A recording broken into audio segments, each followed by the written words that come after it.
Wisconsin Eye is continuing to interview Democratic candidates for governor.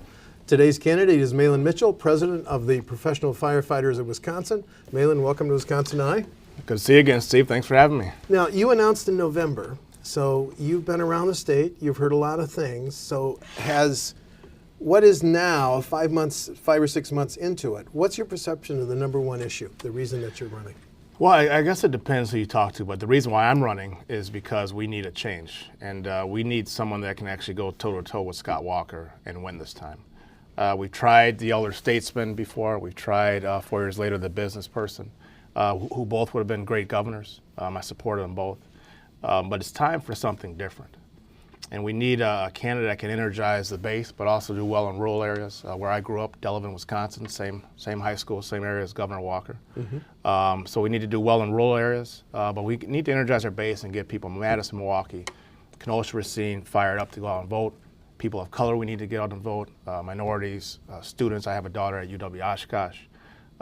So we need to, in order to win, we need to bring a coalition of folks together to vote. What have you focused on? What have been your achievements as the head of the Firefighters Union? A lot of things. We've passed legislation that has helped advance the interests of firefighters throughout the state. I represent 4,000 members across the state. We go far north is Superior, Rice Lake, Antigo, Merrill. Far south is Kenosha, Beloit, and we literally have everything in between. And we've done a lot of things. We've passed a couple bills, one that has allowed members that could not be part of the state pension system to be able to opt into the state pension system. We have a bill called Community Paramedics, which is a mobile integrated healthcare model where we're actually going and making house visits to those that have been discharged from the hospital to make sure they understand their discharge orders, to make sure that we do a home safety check and everything else to make sure they're safe. So there's a lot of things that we've passed and we've worked on with the legislature that doesn't always agree with us. And that's what we need in our state government, people to come together and work on behalf of everybody. How central is Act 10 to your campaign? Well, you know what? It's clear where I stand with Act 10.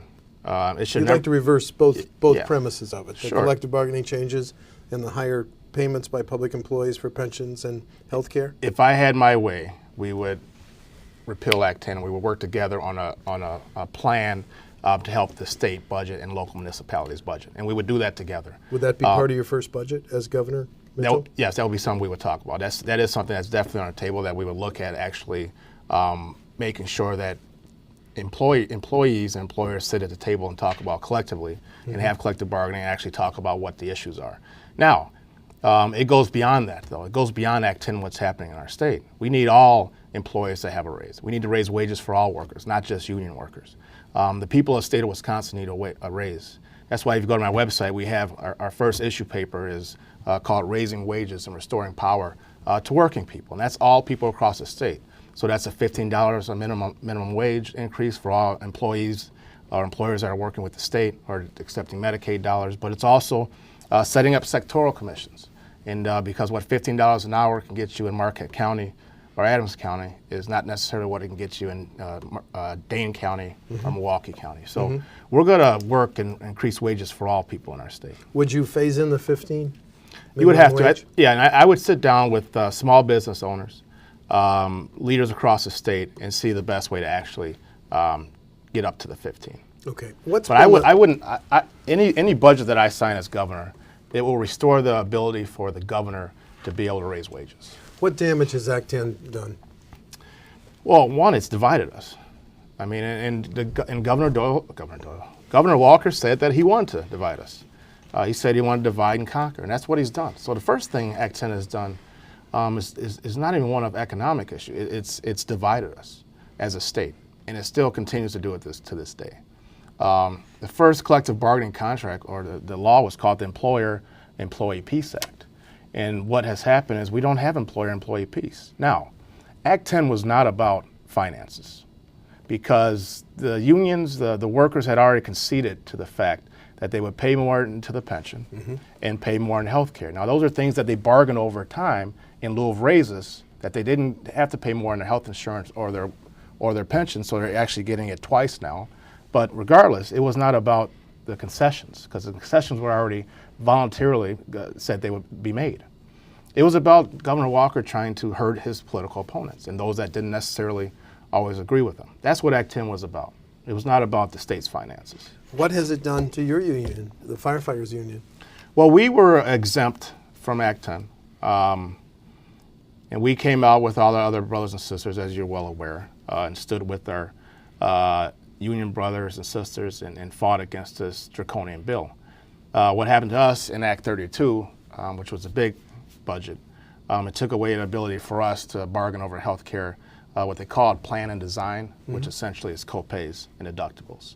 So we have a lot of municipalities and a lot of locals that have gone to the bargaining table, and they've essentially been threatened with a huge healthcare premium or a huge healthcare copay deductible if they don't concede by way of concessions for A, B, and C. So they've been, it's kind of a bully pulpit that municipalities have to hold over our head if we don't agree to certain concessions, that they will give us a healthcare plan that we can't afford. The whole state has been following Foxconn. $2.85 million in state incentives, and now Foxconn this week broke ground and announced the first set of 28 contracts. Foxconn made a big deal that 27 of the 28 will be going to Wisconsin companies. If you're governor, you would want to meet with a senior Foxconn official. What would you tell that Foxconn official? I'd have to look at we'd have to look, well, the bill's been signed. The contract's been signed. Yes, sir. The bill's been done, the contract's been signed. So those that come in, and there's a lot of folks that are running on a Dem side that say they will come in and rip it up. Well, you're not doing that. Because you would be legally bound. Yeah, you would be legally bound. Excuse me for interrupting. No, please. And you would put Wisconsin under more litigation, which is not something we need. What you would have to do is I would meet with the senior officials and we would restructure the deal and make sure that, one, they're more accountable, make sure that it's more transparent to the taxpayers of Wisconsin, and make sure that we are just hiring folks first that are in Wisconsin. Make sure that the contractors and subcontractors are actually getting a prevailing wage and actually getting paid what they should. And also make sure that the average salary is where it should be, and that is starting at $15 an hour, but we would have to make sure that the minimum salary is where someone can sustain a family, they have proper health insurance, and have a proper retirement security. Would you seek to dial back the state incentives totaling $2.85 billion? I would look at that, yes. And if problem with Foxconn deal is, first of all, I believe it's a bad deal. I would never sign that deal, but it's here now. And I'll tell you, the problem with Foxconn for me is that if you can give a foreign company close to $4.5 billion by the time it's all said and done, there's no bank that would make that deal. That you would get $4.5 billion and not get a return on investment for 25 years. And the problem with Foxconn is when you say you have the money to give Foxconn $4.5 billion, what about our school system that's struggling? What about our public schools that need help? What about our roads, our transportation budget that has a $1 billion hole to fill? What about healthcare? What about us trying to get and making sure every Wisconsinite? We have about 300,000 Wisconsinites right now that don't have any healthcare. What about them? And what about the companies that are here now that have been paying taxes, that have been generational jobs that are leaving? What about dairy farmers who are struggling right now because dairy is staying stagnant? So there's a lot of people in our state that need help. And I'm going to help those people first before we give a foreign company $4.5 billion.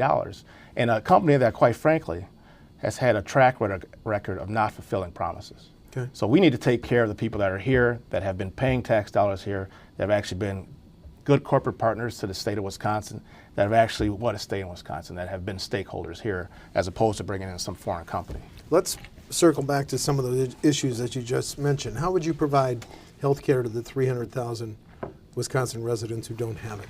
Well, the first thing we should have done is taken the Medicaid dollars, the federal expansion, the federal dollars from the Medicaid. And so your expanded. first budget would recommend? Yes, Okay. you have to do that. That would have put up about another 84,700 folks on Medicaid, Badger Care. I think Badger Care should be a public option. There is a bill that's been sitting over at the Capitol, Badger Care for All, essentially lifting the cap so that those that can't afford employer-based health care or don't have it are able to have a public option to buy into Badger Care. So those are the first things we need to do. And depending what the federal government's going to do, it seems like they're trying to make the ACA, Obamacare, collapse on itself by taking away the mandate. We need to make sure we shore up Badger Care here in the state and make sure that we actually can get everybody that needs health care in our state health care. So that's what I would do initially. Is the ultimate answer universal health care system, Mahlon? I think eventually it is, yes. I mean, I think we have to move to that model. And we have to get there sooner than later because people need health care. There should never be a time, I have 2 children. There should never be a time where a child can't go to the hospital because their parents can't afford it. My mother's a diabetic. There should never be a time where a senior has to choose between paying their rent or their mortgage or getting their prescription drugs filled, especially here in the state of Wisconsin. So we can do so much better. Well, you also mentioned our transportation need and the $1 billion shortfall. How would you solve that? Well, right now we're number 2 in the country for the worst roads. We've been rated a D+ for roads. I know if my son brings home a D+, we're not happy. So what we have to do, you need revenue. To me, it's actually simple. We need revenue in order to pay for roads. One way of getting revenue is going back to actually indexing the gas tax. Mm-hmm. So we need to initially have a 5 cents or increase in the gas tax or more as a user fee. And we have to index that over time so that we're not sitting years later saying we have a $1 transportation budget hole. You know, when you talk about infrastructure and roads, those are great indicators and great ways to boost our economy. It provides jobs, it makes for a stabilized economy, and also deals with public safety, which is very near and dear to my heart. So when we do all those things, and if we have a good educational system, if we have great roads and infrastructure, if we have great health care, we will not have to give a place like Foxconn $4.5 billion to come here. They will want to actually come here because we have the best education, we have the best resources they need, we have a great economy that's thriving, we have health care for all, and we have infrastructure and roads that they need in order to do business. So a place like Foxconn will want to come here. It's kind of like if you have somebody come to your house, what do you do before they come? You clean it, you straighten it up. So if we take care of our house and clean and straighten up our state and make sure it's the best state in the country, which it can be, and it was, then a place like Foxconn will want to come here because we have the best worker and they need our natural resources. Potential 5-cent increase in the gas tax, index it. What about the $75 you and I pay to register our vehicles? Does that need to be increased? You know, I always think when you bargain or negotiate, you don't take anything off the table. I would look at that. Not in favor of that, actually, but I would look at that. As of now, I'm not in favor of that, but I think initially starting with the gas tax and indexing it, or the user fee, I would call it, would help in filling that hole, and then we would have to bring stakeholders to the table to make sure we do it, and we have to have a long-term vision as well. You know, it's not just immediately right now filling that $1 billion gap. We're going to have to prioritize projects, and we need to have a 10 to 15-year plan of prioritizing those projects with local municipalities, counties, and seeing what needs to be done. I mean, you look at the zoo interchange, for instance. It's coming along fantastic, but except we're not building north-south legs. The 94 90 West corridor have been taken off the table.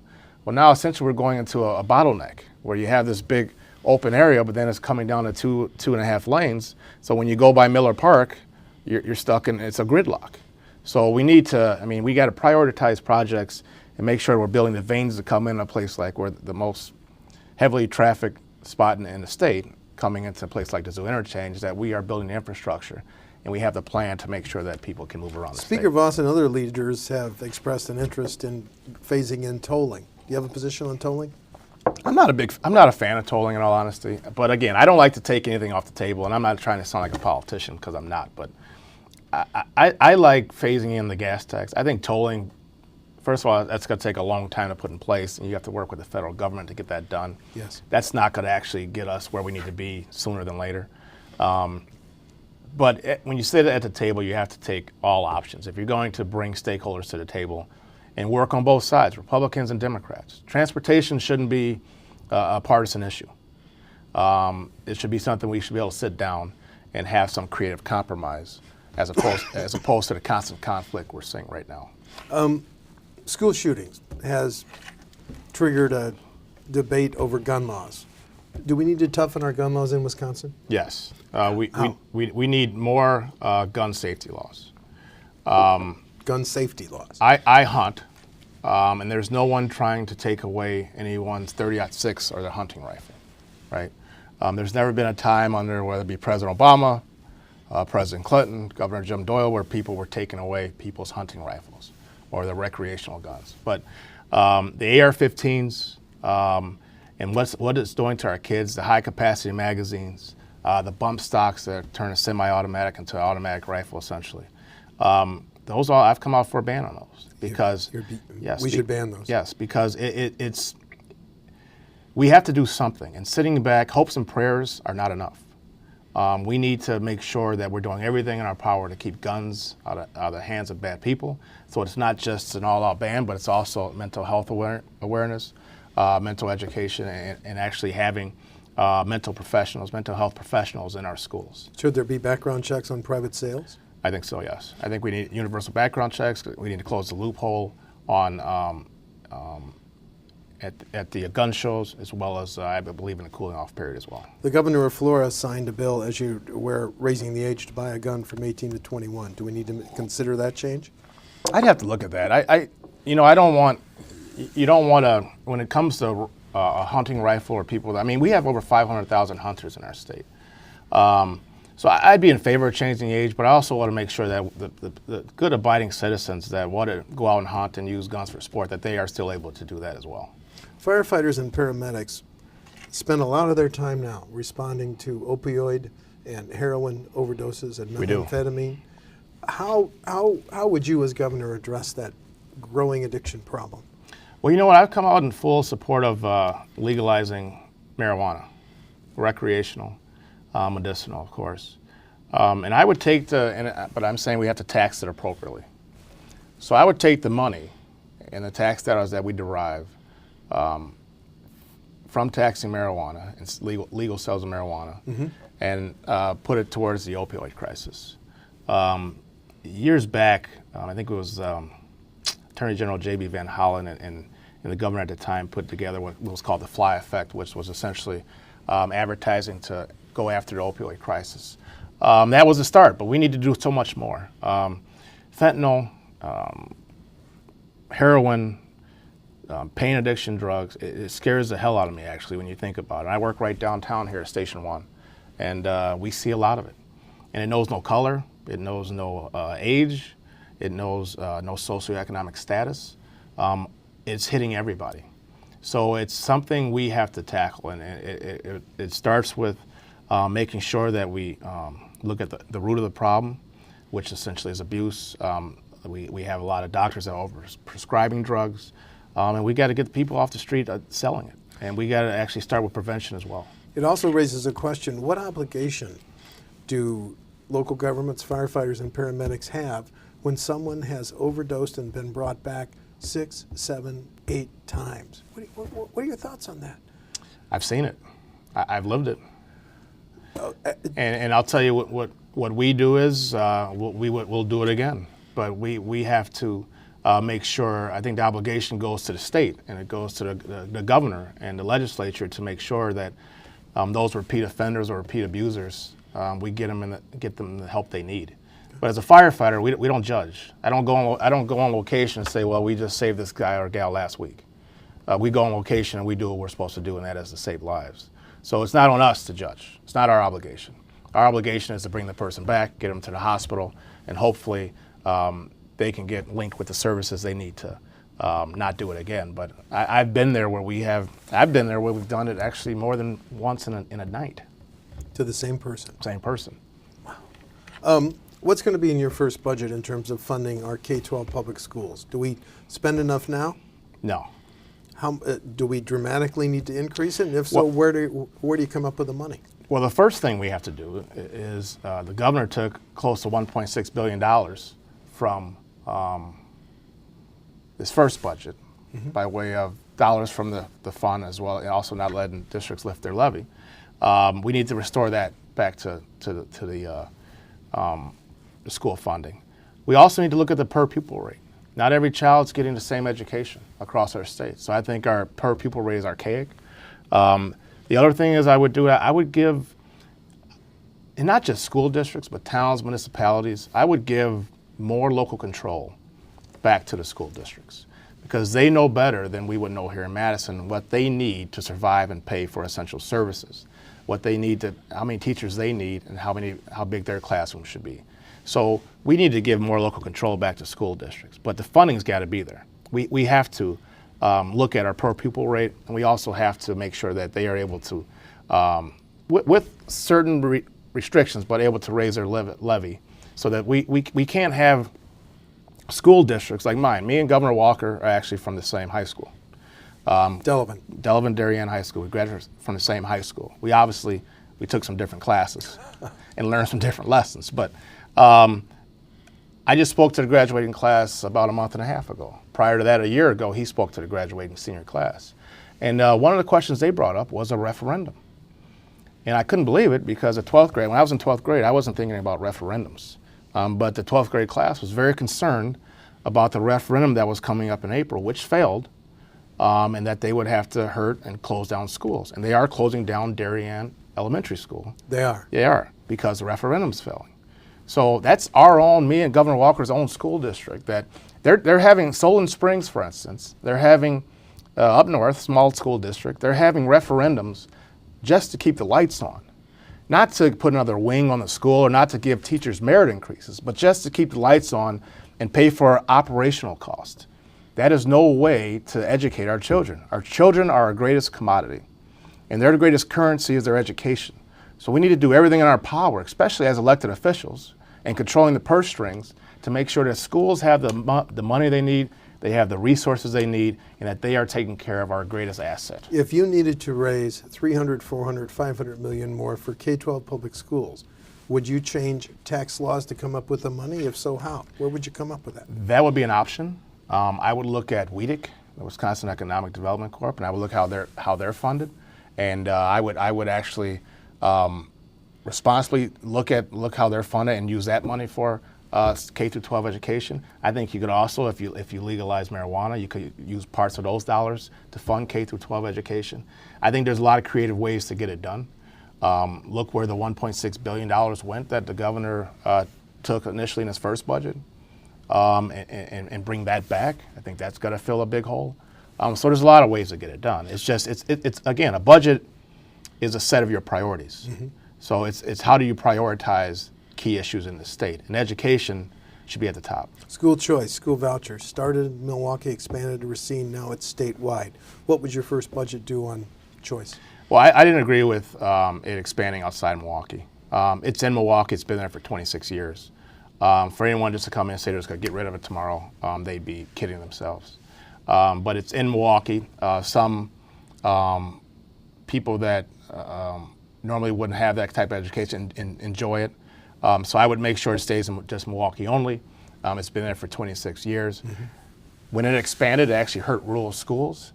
I would make sure the funding is adequate, because you shouldn't take a child from a public school, put them in a voucher school, they get kicked out or get removed back from the voucher school, going back to this public school, and the public school does not get the funding for that kid. The per pupil dollars do not come back. They stay at the voucher school. That's wrong. We have to look at the formula, and we have to make sure that we are educating all kids across the board the same. Okay. And you have to make voucher schools accountable. They shouldn't be held under different laws.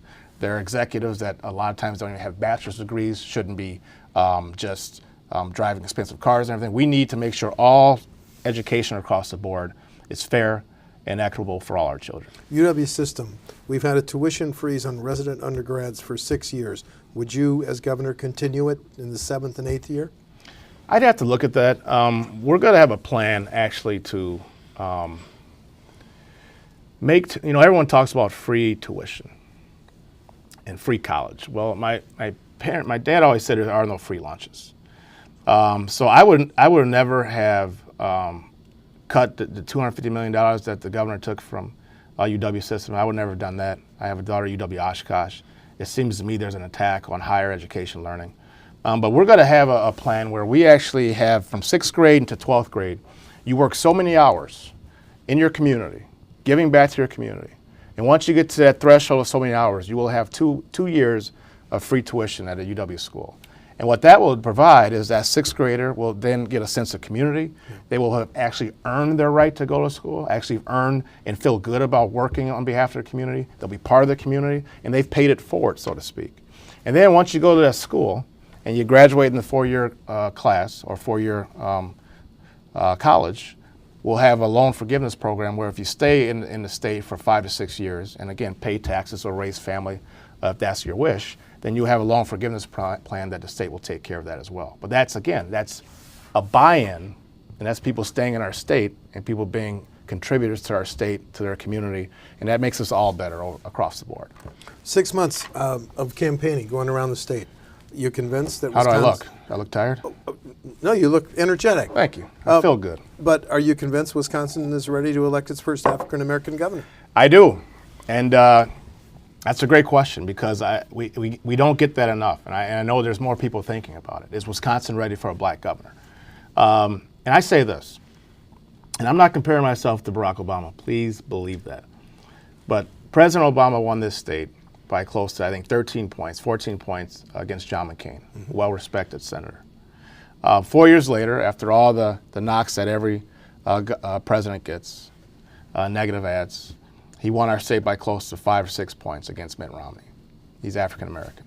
I represent the professional firefighters of Wisconsin, which probably are 90% union made up of white males, and I love them to death. And they've elected me by acclamation 3 times, and no one's run against me. So, and that's only because, and that's not patting myself on the back, that's just saying because they want leadership. And I think that's what our state wants. Our state doesn't really care necessarily about the color. There are some people that do, and they're not gonna vote for me because of the color of my skin, but you know what, I'm not trying to change their minds anyway. So I'm working to represent all people in this state. I think we need a governor that will represent every person that's been left out in every corner of the state, whether it be the north side of Milwaukee, whether you're in Rhinelander, Anago, Eau Claire, La Crosse, Racine, or Pleasant Prairie, or Madison. If you're struggling, you're struggling. Struggle's a struggle. So I'm running because I want to represent everyone, and I think I know I have a good sense of what's going on in the state. I can go to the farms of Dodgeville if I want to, and also go to the inner city of Milwaukee, and have the same message. And the message is about helping people and have an economy that's working for all, not just a select few. The March Charles Franklin poll had you at 7%.